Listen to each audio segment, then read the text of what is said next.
Friends, gather round because things are about to get, well, let's just say interesting on the global trade front. You see, good old President Trump, never one to shy away from a good old-fashioned economic stare-down, has decided to bless the world with what he's calling a reciprocal tariff order. Now I know what you're thinking. John, my sweet British cabbage, what in the blue blazes does that even mean? And to that I say, hold on to your monocles because we're going in. Trump's latest brainchild, this reciprocal tariff thingy, is basically his way of saying, if you want to slap a tariff on our stuff, well, two can play at that game, bucko. That's right folks, it's the international trade equivalent of a playground squabble. Except instead of spitballs and wedgies, we're talking about billions of dollars worth of goods. Now this whole thing is still in its early stages, so we don't know exactly who's going to get caught in the crossfire just yet. But let's just say that, if you're a country with a hefty trade surplus with the US, well, you might want to start brushing up on your tariff defense strategies, and don't even get me started on the potential impact on global markets. This could make the whole Brexit debacle look like a picnic in the park. Buckle up, buttercups, because things are about to get bumpy. So, how exactly does this whole reciprocal tariff thing work? Well, imagine a world where trade negotiations are like a tense game of poker, with each country holding its cards close to its chest. Suddenly, one player, let's call him Donnie, slams his hand on the table and yells, "I see your tariff, and I raise you another tariff." That's essentially what Trump's new order does. It gives him the power to impose tariffs on goods coming from any country that dares to impose tariffs on American goods. It's like a trade war on autopilot, where the tariffs just keep escalating until someone blinks.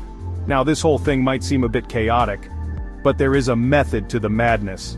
Trump's administration has been pretty vocal about its desire to reduce the US trade deficit, and they see these reciprocal tariffs as a way to pressure other countries into playing fair. Of course, whether or not this strategy will actually work is another matter entirely. Now, let's talk about the potential casualties in this global game of tariff chess, shall we? While the full list of targets hasn't been released yet, rumor has it that countries like China, Mexico, and even our friends across the pond in Europe could be in the firing line. And it's not just entire countries that are feeling the heat. Certain sectors, like the steel and aluminum industries, are already feeling the pinch. Just this week, Trump slapped a hefty 25% tariff on all imported steel and aluminum, sending shockwaves through the global market. But wait, there's more. To add another layer of complexity to this already messy situation, there's talk of potential exemptions for certain industries like pharmaceuticals and automobiles. It's like trying to follow a game of three-dimensional chess played with live grenades. So, what does the future hold for global trade in this brave new world of reciprocal tariffs?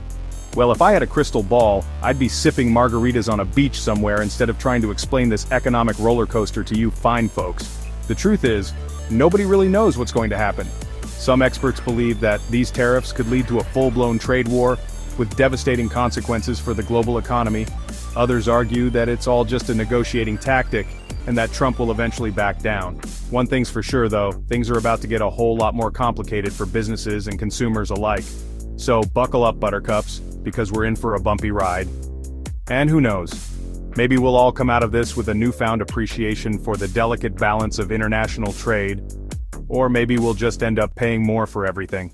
Only time will tell.